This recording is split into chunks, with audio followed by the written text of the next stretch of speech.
작년 부활절 그 근처로 갈 때에 좀 자세히 강의를 했었습니다.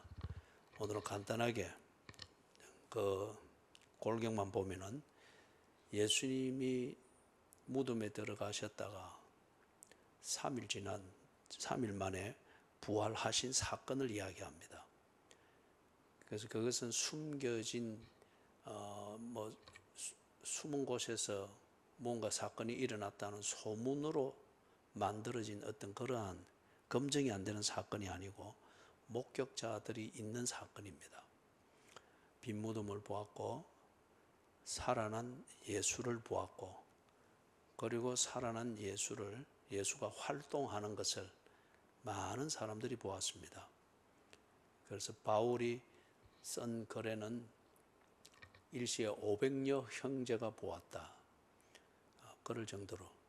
그리고 예수가 이렇게 부활했다, 구체적인 이런 상황을 이야기하고, 그리고 예수가 부활했다, 그리고 부활한 예수가 40일 동안 이랬다. 이걸 사실 그대로 여기 마태복음, 마가복음, 누가복음, 요한복음에 똑같이 기록을 하고 있단 말이에요.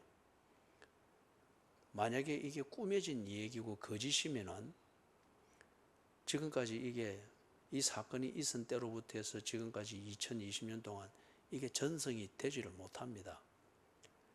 왜냐하면 이게 그냥 한 종교단체가 자기 종교를 위해서 신비하게 꾸며진 신화일 것 같으면, 그런 내용만 있다고 하면은 그냥 그거는 그 종교의 문제니까, 그 종교가 정부나 정치 권력이나 국가를 위험하게 만드는 이런 도발이 없는 이상에는 그거는 그 종교의 신앙의 문제니까 그냥 권력들이 놔줍니다.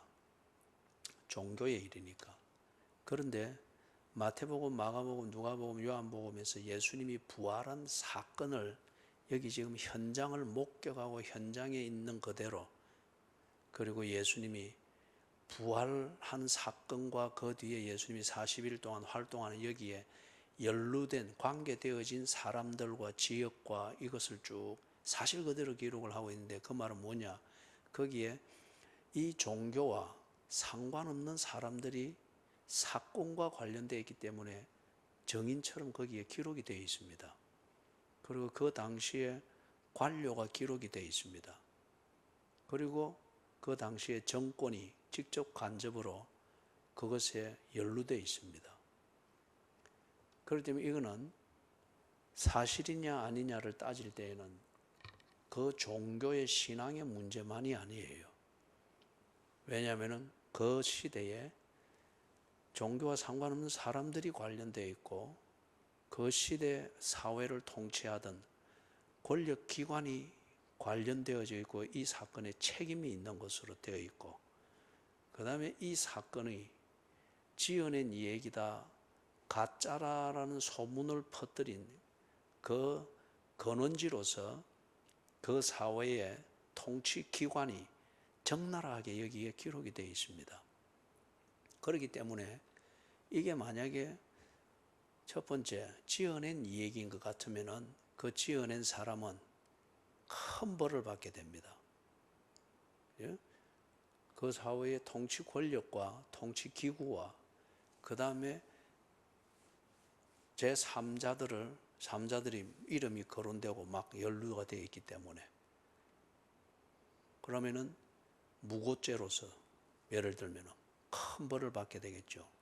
그리고 당연히 이것은 당신의 종교들의 신앙을 위해서 만든 교리적 이야기가 아니라, 이 교리적 이야기를 만들기 위해서 이게 사실처럼 보이고 꾸미려고 이런 것들을 애매한 사람이나 권력기관을 이렇게 연루시켰기 때문에 이것은 없애라.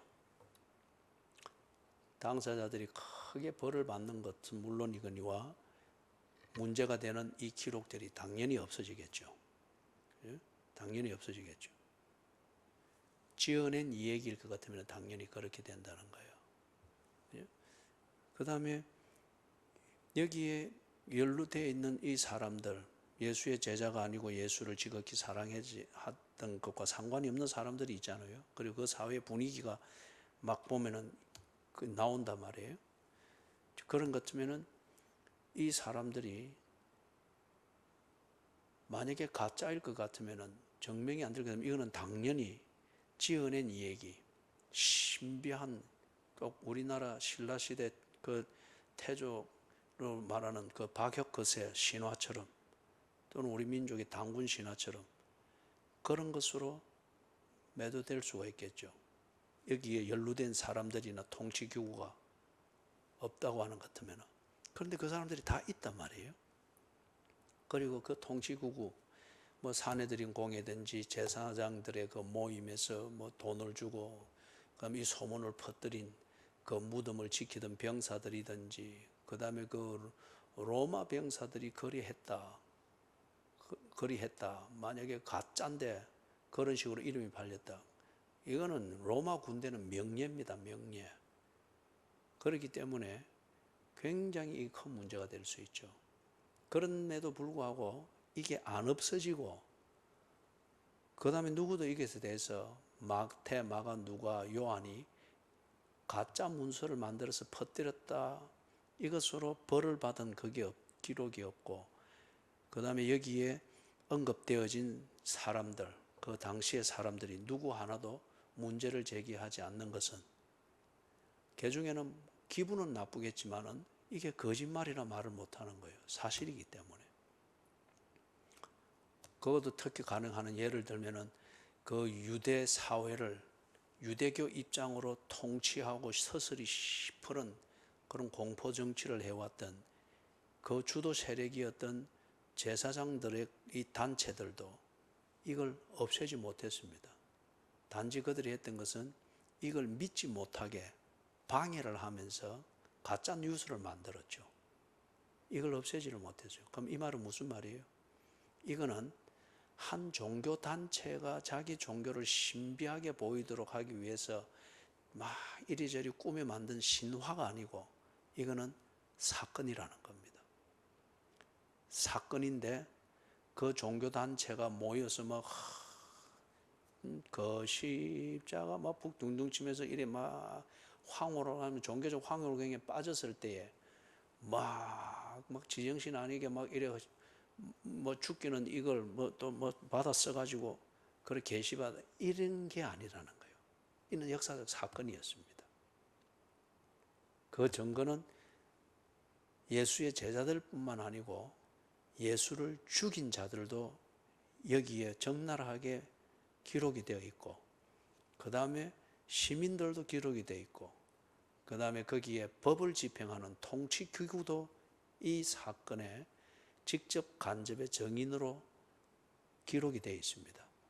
그렇기 때문에 이거는 지어낸 얘기일 것 같으면 이거는 없어지거나, 이걸 기록한 사람들은 큰 벌을 받아 마땅한데 그런 기록이 없습니다. 그리고 이게 지금 2020년이 지나도록 생생하게 전승되고 있습니다. 단지 이 사건과 이 사건을 기록하고 있는 내용을 보면서 기분 나빠하고, 이것이 가짜인 것처럼 가짜 뉴스를 만들어서 못 믿게 하거나, 그거는 계속 있어 왔지만은 중요한 거는 뭡니까? 이 자체를 없애지를 못했습니다. 그렇기 때문에 이것은 사건입니다. 그리고 이 사건은 계속 선지자들을 통해서 하나님이 약속했었던 그 메시아가 할 일, 그것이 그대로 성취된 것임을 볼 수 있습니다. 그걸 모르는 사람들은 이 사건이 있었다 하는 이것의 사건에 대한 놀라움을 가지고 있습니다. 이제 그 다음에 거기에 대해서 예수의 제자들, 예수의 사람들은 그 사건의 의미가 뭔가 보니까 하나님이 약속해왔던 메시아가 자기 백성을 구원하기 위해서 하실 일 중에 다 그 중요한 한 부분을 성취하신 것이구나. 이거는 그리스도인들과 그 교회들이 이 의미를 알게 되는 거예요. 그래서 이 부활이 역사적 사건이었다. 목격자들이 너무 많은 사건이었다. 그리고 그 당시 통치하던, 법을 집행하던 관공서와 그러한 통치인들도 알던 사건이었다. 그리고 이거는 마태복음, 마가복음, 누가복음, 요한복음에 쫙 이 기사가 기록되어 있고, 특별히 또 고린도전서 15장에 보면은 바울이 저 헬라 문화권에 있는 그 도시 고린도에 가가지고 부활을 그들에게 설명할 때에 역사적 사실이라는 이 관점에서 설명하잖아요. 이게 하나님의 약속에 성취다는 이는 신학적 설명이 아니고, 왜냐하면 그들은 이미 성경에 대해서 아무것도 모르기 때문에 단지 예수의 부활 사건에 대한 소문을 들었단 말이에요. 그게 사실이고 역사적 사건이라 하는 이것, 그리고 그것은 창조주 하나님이 왜 그걸 못하겠느냐 하는 이 논리적 설명을 역사적 사실에 근거해서 딱 하는 그게 고린도전서 15장입니다. 자, 그러면 이게 이제 이걸 가짜로 만들려고 가짜 뉴스를 많이 만들고, 그 다음에 이걸 다 사람들이 납득할 수 있도록 논리적으로, 아 그래 그렇지, 그런 부활이 있어야지, 이런 수긍이 되도록 부활을 어떻게든지 사람의 논리의 한계 안에서 납득되고 이해될 수 있도록 자꾸 논리적으로 이렇게 새로 따듬고 만들고 이렇게 나오다 보니까 예수님이 자기 백성을 구원하기 위해서 반드시 하셔야 될 그 중요한 사역, 십자가에 못 박혀 죽으심, 먼저는 성육신하심, 십자가에 못 박혀 죽으심, 그리고 부활하시는, 이게 자꾸 꾸며진 이야기처럼 되어버린단 말이에요. 그래서 내가 납득해서 수긍하면 부활이 있는 거고, 아 그거는 말이 안 돼, 그런 게 어디 있나, 그런 부활이 없는 것이 돼버리고, 이런 식이 돼버리는 이게 나온단 말이에요. 그리고 사람들은 그걸 지성의 입장에서, 논리의 입장에서 볼 때 수긍이 된단 말이에요. 그죠? 뭐 이해하는 사람은 그것을 정신적으로 받아들이는 거고, 이해 안 되는 사람은 그것 때문에 뭐 불편을 겪지 말고 그거 뭐 잊어버리면 되는 거고, 이런 식으로 된단 말이에요. 그런데 여기 지금 역사적 사건이라는 것은 이걸 뭘 의미하는 거예요? 사람들이 그것을 믿든지 안 믿든지, 인정하든지 안 하든지, 이거는 사실로 그대로 존재하고 있다는 거예요. 그죠? 그런 것쯤에는 중요한 건 뭡니까? 이게 사람들이 인정하든 안 하든 믿든 안 믿든 이것은 일어난 사건이고, 이 사건은 하나님이 약속한 구원을 완성시키는 사건 중에 하나다. 하나님의 약속의 성취입니다. 그러면 문제는 믿는 자는 하나님이 약속한 구원을 얻을 것이고, 안 믿는 자는 하나님이 약속한 구원과 상관없이 됩니다. 무슨 말인지 여러분 이해가 되시죠? 그죠? 예, 무슨 말인지 이해가 되고요. 예를 들면은 이 수요 예배가 내 믿음의 증거이며, 하나님이 구원받은 백성들을 키우고 양육하고 훈련하고 그리고 새로운 길을 인도할 때에 하나님이 그들과 교제하며 그것을 때로는 계시하는 하나님과의 만남의 자리인 동시에 내가 하나님의 자녀임을 드러내는, 우리가 퇴근하면 집으로 돌아가듯이 내가 하나님의 자녀이면 늘 하나님과 교제하는 그러한 중요한 자리이다, 중요한 시간이다. 이거는 사실이에요. 교인들이 인정하든 인정하지 않든 간에 이것은 사실이에요. 그죠? 인정 안 하고, 그걸 인정 안 하고 믿지 못하면 자리가 텅텅 빌 거고, 그것을 인정하고 믿는 사람이 많으면 자리가 꽉꽉 찰 거고, 없다고 해서 이 사실이 아닌 게 아니고, 예배의 그 사실이 없어지는 것도 아니고, 그죠? 그것처럼 부활이 사실입니다. 예수님이 부활한 사건이 사실입니다. 이 사실을 인정하고 믿으면은 부활의 사건을 통해서 하나님이 약속한 모든 것이 그에게 성취되는 것이고, 이 부활의 사건이 아이고 그런 뭐 신비한 지어낸 얘기 가지고 듣고 재미있게 들으면 되지 뭘 그러나 하고 무시하면은 부활의 사건을 통해서 하나님이 이루신 그 구원의 약속의 성취는 그 사람에게 아무 상관이 없는 거예요. 수요 예배를 소중하게 여겨서 이걸 위해서 시간을 들이고 애를 쓰고 중심을 하는 사람은 분명히 하나님이 예배하는 자를 찾으신다는 하나님의 그 은혜와 약속이 그에게 이슬비처럼 늘 그렇게 임할 것이고, 그렇지 않는 자는 그 뭘 편하게 하지 뭐. 그리고 뭐 뒤에 영상 또 한번 보면 되고 또 주일날 한번 그래 만나면 되지 뭘 합리적이고 아주 쿨하게 여겨질 수 있습니다. 그러나 분명한 것은 예배가 예배하는 자를 찾으시는 하나님의 찾으시는 자리이며 시간일 것 같으면 분명히 그 약속은 예배를 드리는 자와 드리지 않는 자에게 분명히 극과 극으로 나누어 갈려지게 될 거예요. 예를 드리는 겁니다. 부활의 사건이 그렇다고 하는 거. 자, 그러면은 이 의미를 조금 더 보십시다. 빌립보서 2장을 찾아보십시다.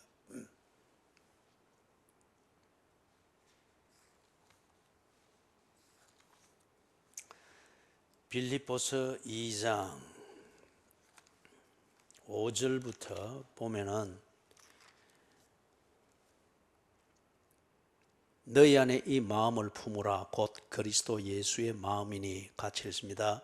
그는 근본 본체의 하나님 본체시나 하나님과 동등됨을 취할 것으로 여기지 아니하고 오히려 자기를 비워 종의 형체를 가지사 사람들과 같이 되셨고 사람의 모양으로 나타나사 자기를 낮추시고 죽기까지 복종하셨으니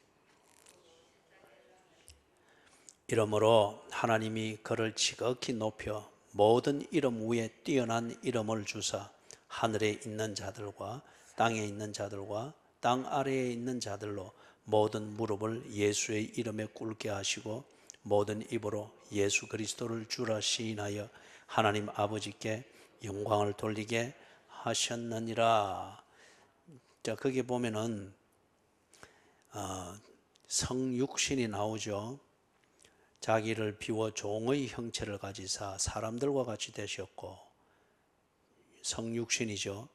그리고 사람의 모양으로 나타나서 자기를 낮추시고 죽기까지 복종하셨으니 이거는 사도신경에 있는 표현대로 하면은 빌라도에게 고난을 받으사 십자가에 못 박혀 죽으시고 8절이 그 부분이죠. 곧 십자가에 죽으심이라.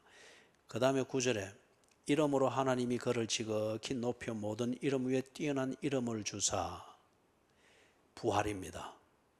그죠? 부활입니다. 예수 외에는 죽음을 이기고 부활한 사람이 없습니다. 그 다음에 하늘에 있는 자들과 땅에 있는 자들과 땅 아래 있는 자들로 모든 무릎을 예수의 이름에 꿇게 하시고 성천하여 보좌 우편에 앉아 계시는 것이죠. 통치하고 다스리시는 왕이신 예수입니다. 모든 입으로 예수 그리스도를 주라 시인하여 하나님 아버지께 영광을 돌리게 하셨느니라. 모든 백성들, 하나님의 백성들을 구원하신 구세주이십니다. 그리고 이걸 보고 6절에서부터 8절까지는 예수님의 낮아지심, 그죠? 십자가에 죽으시기까지 복종해서 낮아질 때까지 낮아지잖아요. 지난주 수요일에 우리가 했죠. 예수님이 죽으시면 죄를 대신하여 죽으시고 무덤에 들어가시면 지옥에 내려가심입니다. 왜 가셨죠? 그렇죠. 자기 백성이 지옥에 있으니까 죄값에 매여서 지옥에 있으니까 먼저 죄값을 지불하고 죄값에 매여 지옥에 있는 자들을 구원하기 위하여 찾아가신 거예요. 그게 장사 지낸 바 되시고 죽음이죠. 구하셨으니 어떻게 합니까? 이제 9절에서부터 11절은 높아지심입니다. 높아지심. 구세주로서 당신의 자리로 돌아가시는 거예요. 이게 이제 부활에서부터 시작이 되는 거예요. 낮아지심은 성육신으로부터 시작이 되어져서 십자가에 못 박혀 죽어 장사 지낸 바 되는 데서 절정을 이루고 제일 밑바닥까지 내려가고 높아지심은 부활에서부터 시작하여 나중에 심판주로서 재림하시는 거기까지, 거기가 높아지심입니다. 자, 그러면은 보십시다. 베드로전서 3장 21절을 또 찾아봅니다. 베드로전서 3장 21절.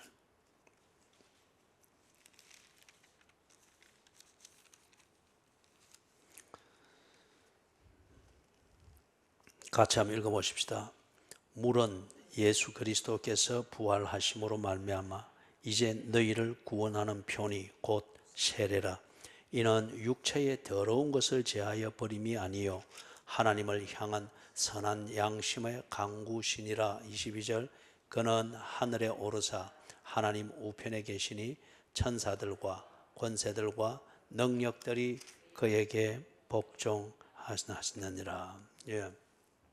자, 여기서는 조금 애매한데 좀 우리가 또 다른데 한 군데를 더 읽어봅니다. 여기 3장 21절, 이게 아마 여기서 지금 정확하게 표시가 안 된 거 보니까 내가 조금 뭔가 어디 그걸 좀 잘못 찾은 것 같아요. 예수님의 부활로 우리가 십자가로 말미암아서 예수님의 용서를 받았으면은 예수의 부활로 말미암아 구원을 받았다는 이 표현을 베드로가 하고자 하는 것입니다. 내가 그 직접적인 표현을 하고 있는 그 구절을 조금 내가 잘못 본 것 같습니다. 조금 뒤에 가서 내가 또 한번 다시 찾아서 그렇게 해보겠습니다. 다른 데로 우리가 먼저 봅니다. 베드로전서 15장. 베드로전서가 아니고 고린도전서 15장. 고린도전서 15장.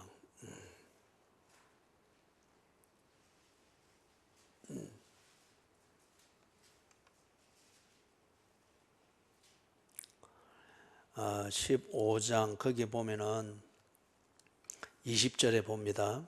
20절 같이 읽습니다. 그러나 이제 그리스도께서 죽은 자 가운데서 다시 살아나사 잠자는 자들의 첫 열매가 되셨도다. 자, 거기 첫 열매 거기 나오죠, 그죠? 자, 그러면은 조금 지금 정리하면 이렇습니다. 예수의 부활은 역사적 사건입니다. 다양한 사람들이 목격했습니다. 그래서 부정할 수 없는 사건입니다. 그러면은 그 사건의 의미가 뭐냐? 왜 예수가 부활하셨느냐? 그러게 될 때에 빌립보서 2장을 보니까 그것은 구세주가 되기 위하여 오신 예수님이 반드시 하셔야 될 일 중에 하나였습니다. 무슨 일을 하느냐? 자기 백성을 죄에서 구원하여 하나님의 자녀가 되도록 하기 위해서 예수가 오셨습니다. 그래서 그분을 메시아, 즉 구세주라고 했죠. 그런데 그분이 하셔야 될 그 일 중에 딱 보니까 자기 백성을, 지옥에 처박혀 있는 자기 백성을 죄값을 지불하고 구해낸 다음에 뭘 하시는가? 부활하셔야만 합니다. 그거는 죄값을 지불하여 지옥에서 건져낸 자기 백성이 새 생명을 살게 하는 그 새 생명을 준다는 겁니다. 이걸 예수님께서는 보증하고 완성하고 그 다음에 자기 백성이 분명히 이것을 보고 자기들이 부활의 생명을 가졌음을 알도록 하기 위해서 예수님이 부활하셨다는 겁니다. 그래서 여기서 첫 열매가 되셨다.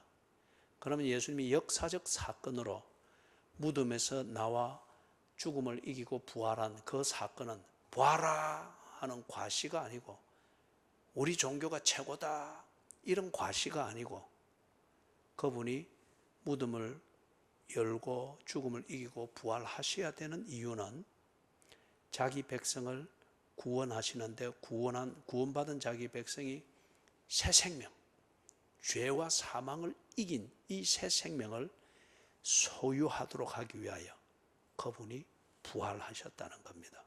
이게 그 지금 의미로 좁혀 들어가고 있는 겁니다. 그래서 첫 열매다. 이 말은 그러면 둘째 열매, 셋째 열매, 첫 열매가 열렸으면은 뒤에 열리는 열매는 첫 열매와 똑같겠죠. 사과나무에 올해 사과 열렸으면 내년에 그 나무에 뭐가 열립니까? 사과 열리죠. 그죠? 그래서 예수님이 첫 열매, 부활의 첫 열매가 되셨다. 이거는 봐라. 지옥에서 체질이 된 너희들아, 내가 너희들을 죄값을 지불하고 구원했다. 아이고 감사합니다 예수님. 그럼 이제 우리가 어떻게 삽니까? 그러니까 너희들은 이제 새 생명이 되었다. 새 생명이 된 걸 우리가 어찌 합니까? 보느냐? 내가 죄와 사망을 이기고 부활하였다. 너희들이 나와 같이 되었다. 첫 열매라는 거예요. 그죠? 그래서 너희들이 내 안에 있어 이제는 죄와 사망을 이긴 생명이 되었듯이 그 날이 되면은 너희들이 이 세상의 삶을 다 살고 난 뒤에 마지막 때가 되면은 내가 부활한 첫 열매가 된 것처럼 너희들이 나처럼 부활할 것이다. 그죠? 나처럼 부활할 것이다. 그때까지 부활한 생명으로서 네 몸을 가지고 이 세상에 살 것이다. 그리고 죽음을 맞이하되 그 날이 되면은 몸이 부활한 것, 내가 부활하다 너희들이 이렇게 부활할 것이다. 그래서 첫 열매라 그랬어요. 첫 열매. 그러면 쉽게 생각하면 이렇습니다. 사과나무에 내년에 사과가 열리듯이 지금 우리가 예수라는 이 나무에 딱 있다면은, 그리고 예수라는 나무가 부활이라고 하는 열매를 맺었으면은 예수에 딱 붙어 있는 우리는 어떤 열매를 맺겠습니까?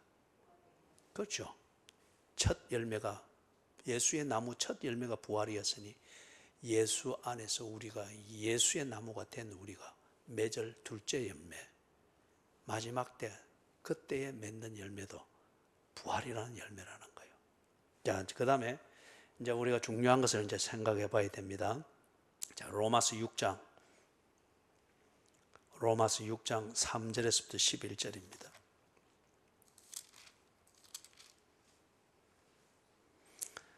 6장 3절에서부터 11절, 먼저 3절에서부터 3절 4절을 같이 한번 읽어보십시다. 무릇 그리스도 예수와 합하여 세례를 받은 우리는 그의 죽으심과 합하여 세례를 받은 줄을 알지 못하느냐.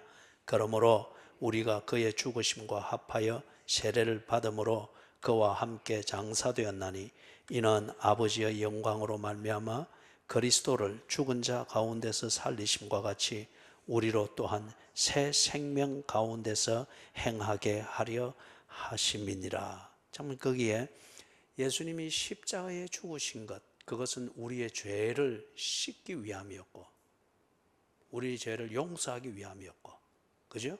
그 다음에 그분이 부활하신 것은 우리에게 새 생명을 주어 살리기 위함이었다. 그렇기 때문에 예수님이 십자가의 죽으심으로만 끝나버렸다고 하면은 우리의 죄 값은 지불했지만은 그렇게 장렬하게 죽고 없습니다, 우리는. 그죠? 예수님이 죄값을 지불하기 위하여 십자가의 죽으심으로 말미암아 우리가 용서받을 수 있었고, 우리가 시편 51편 할 때 했죠. 죄를 해결하는 길은 뭐라고 했습니까? 죄를 해결할 수 있는 길은 용서받는 길밖에 없어요. 회개를 백날 해도 용서 못 받으면 그 회개는 종교적 치성을 드리고 내 자신을 합리화하기 위한 종교적 그런 쇼에 지나지 않습니다.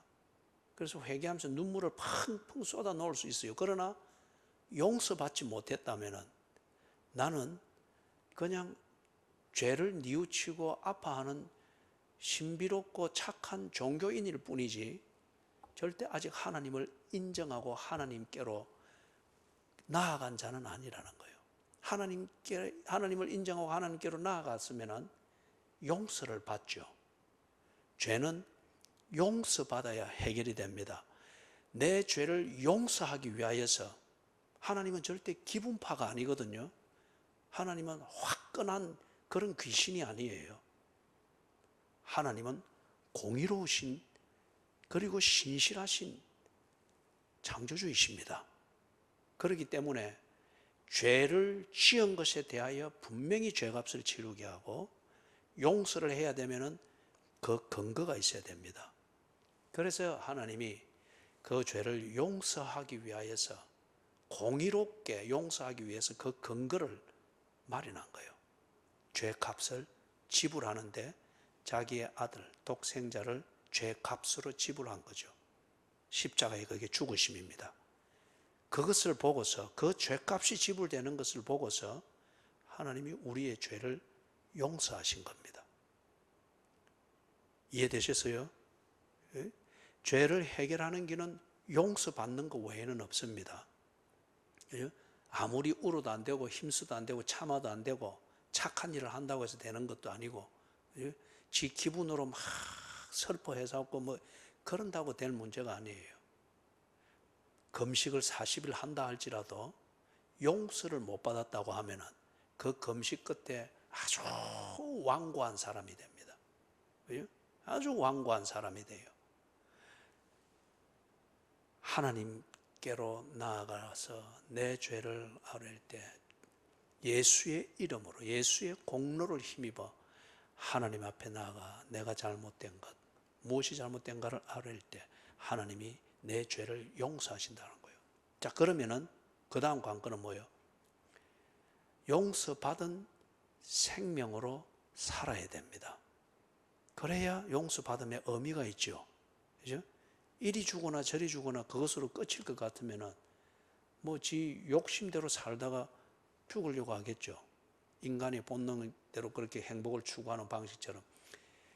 용서를 받았으면은 용서받은 정말 생명으로, 다시 말해서 그 죄의 권세에 눌리고 그 죄과로 인하여 짐을 지고 언제나 코끼어 사는 이런 생명과는 이제는 상관없이 동이 서에서 먼 것 같이 옮겼다고 했잖아요. 그런 자유한 몸으로 사는 생명이 돼야 돼요. 이 생명을 주기 위해서 예수님은 부활하신 겁니다. 바로 이 생명을, 죄 용서받은 생명, 죄 용서받은 생명으로 살 수 있도록, 그래서 부활하시다는, 그래서 십자가의 죽으심, 부활하심, 이것은 자기 백성을 구원하는 데 있어서 예수께서 반드시 하셔야 될 일이었습니다. 반드시 하셔야 돼요. 그래서 그게 역사적 사건으로 일어났던 거죠. 그래서 이걸 지금 로마서 6장 3절 4절에서 바울이 이야기를 하는데, 세례가 의미하는 이것을 강조하면서 세례를 단지 의식적으로 하거나 뭐 교회에 등록하는 절차로 하거나 이런 게 예수님이 부활하여 성천하시고 난 뒤에 10년, 20년, 한 30년 지나면서 이게 자꾸 그렇게 매도되어 갔단 말이에요. 거기에 대해서 바울이 세례가 가지는 의미가 뭔가, 그때는 이 세례가 지금하고는 전혀 달랐죠. 무게감이. 이 당시에는 세례를 받으면은 그 다음날 바로 죽을 수가 있는 겁니다. 예수 믿는 자들을 그렇게 불을 켜고 핍박을 하는 동네에서는 그렇단 말이에요. 그렇기 때문에 이제 이 세례를 받아서, 그래 하는, 이게 종교적 의식 절차로 이렇게 하는 것이 되지 않도록 하기 위해서 여기서 딱 그렇게 이야기합니다. 그래서 특히 보면은 3절에 예수와 합하여 세례를 받은 우리는, 다시 말해서 앞에서 말한 대로 예수가 내 죄값을 지불하기 위해서 십자가에 죽으셨습니다. 그렇기 때문에 예수의 죽음은 곧 나의 죽음입니다. 나는 내 죄에 대하여 죽었습니다. 이 고백이죠. 세례를 받은 우리는 그의 죽으심과 합하여 세례를 받은 줄을 알지 못하느냐. 그러므로 4절, 우리가 그의 죽으심과 합하여 세례를 받음으로 그와 함께 장사되었나니 이는 아버지의 영광으로 말미암아 그리스도를 죽은 자 가운데서 살리심과 같이 우리로 또한 새 생명 가운데서 살게 하려 함이라. 예수님이 십자가에서 죽으신 것은 자기 백성에게 죄의 권세로부터 자유한 새 생명을 주기 위하여, 부활을 위하여 죽으셨다고 했잖아요. 그죠? 그러면 내가 세례받는 이 의식을 통하여 나의 진정한 고백과 그 복음에 대한 믿음, 예수님이 내 죄를 대신하여 죽었으니 나 또한 예수의 죽음과 함께 죽은 것입니다. 그러면은 예수와 함께 죽었으면은 그 예수가 부활하면은 내가 예수와 함께 부활하는 것이죠. 무슨 말인지 이해가 되세요? 그게 세례의 의미라는 거예요. 세례를 받는다. 예수와 함께 죄를 지고 죽는 겁니다. 예수님이 내 구세주인 것을 내가 믿는 이상에는 내가 그에게 내 모든 걸 존재를 맡긴 거잖아요. 그분이 죽을 때 내가 함께 죽은 의미예요. 그렇다면 그분이 새 생명을 주기 위해서 살아났다면, 부활했다면 나 또한 그분과 함께 부활한 것이죠. 이게 내가 예수 안에 있다고 하는 거예요. 그래서 세례가 그 중요한 의미다 하는 것을 말을 하는데 5절을 읽어봅니다. 만일 우리가 그의 죽으심과 같은 모양으로 연합한 자가 되었으면 또한 그의 부활과 같은 모양으로 연합한 자도 되리라. 조금 전에 내가 설명했던 그 내용이에요. 그죠? 십자가의 의미를 알고 예수와 함께 죄에 대하여 죽습니다. 참, 그럴 때는 굉장한 뉘우침이 있고 고백이 있고 너무 미안함이 있고 울며 불며 회개하며 세례를 받잖아요. 그렇게 돼서 예수와 연합이 됐다면 그 연합된 예수가 부활한다. 나 또한 연합되어 있으니 부활을 한다는 거예요. 그죠? 그렇기 때문에 우리의 구원은 십자가에 죽으신 예수님과 함께 죄에 대해서 죽는 것 이것만이 아니다는 거죠. 그것은 온전한 구원이 아니다는 거죠. 그 죽으심으로 죽으시는 주님과 연합하여 내가 죄에 대해 죽었다면 그 예수님이 부활하는 때에 나 또한 부활한다. 이게 온전한 연합이라는 겁니다. 온전한 연합.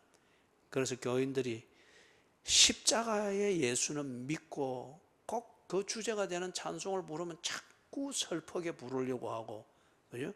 슬프게 부르려고 하고, 특히 성찬식 할 때는 막 슬퍼하려고 하고, 그죠? 음악도 꼭 느릿한 거로 이래 꼭 사람이 슬픈 감정 가지도록 만들게 툭 하고, 그죠?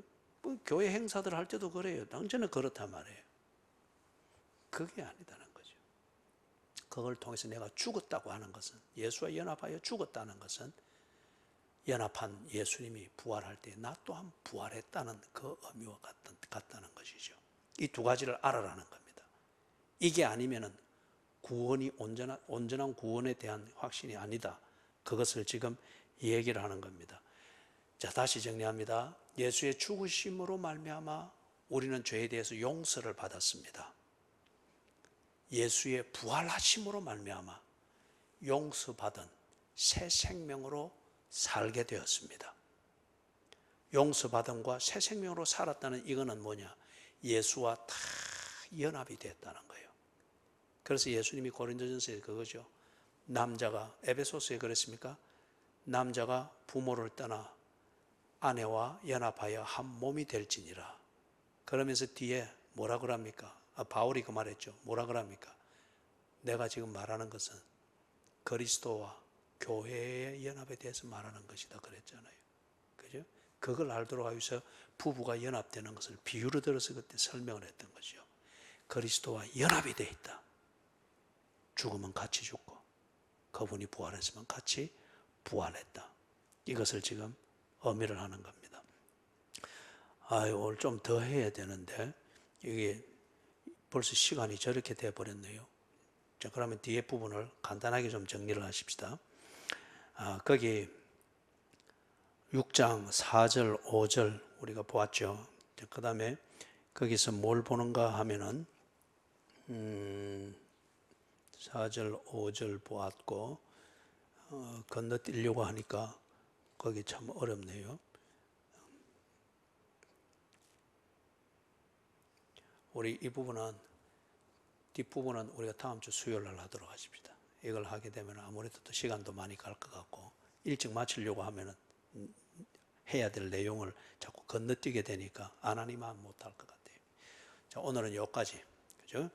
단순하지만은 중요한 것을 정리를 했으니까 그리스도와 연합이 됐다. 연합이 됐기 때문에 그분이 십자가에 죽은 게 사실이면 나 또한 죽은 것이다. 연합이 됐기 때문에 그분이 부활하셨다면 나 또한 부활한 것이다. 그분의 죽으심으로 나는 죄의 용서를 받고 자유함을 입었다. 그분이 부활하심으로 말미암아 죄로부터 자유한 새 생명을 내가 소유하고 살고 있다. 다음 주 수요일, 그럼 이게 현재 정말 그런가? 그걸 다음 주 수요일 날 우리가 살펴보도록 하십시다.